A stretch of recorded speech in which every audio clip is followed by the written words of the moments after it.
dalawang bagong lanes ng Laguna Lake Highway o mas kilala bilang C6 Dike Road binuksan na sa publiko. Silipin natin yan sa report ng aming kasamang si Pauline Requesto, mag-uulat live via phone patch. Binuksan na nga sa publiko ngayong araw ang dalawang bagong lanes ng Laguna Lake Highway o dating mas kilala bilang C6 Dike Road.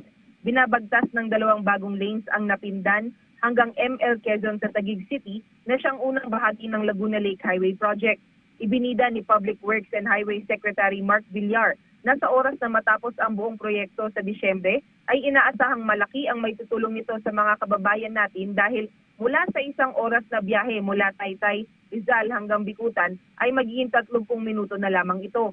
Bukod dito, malaki rin ang maiaambag ng naturang proyekto sa pagresolba sa problema sa trapiko sa mga pangunahing lansangan sa bansa, kabilang na riyan ang C5 at EDSA.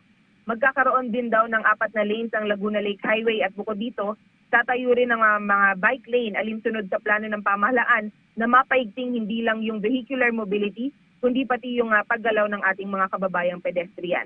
Yan muna ang pinakahuling balita para sa PTV News, Pauline Requesto. Maraming salamat, Pauline Requesto.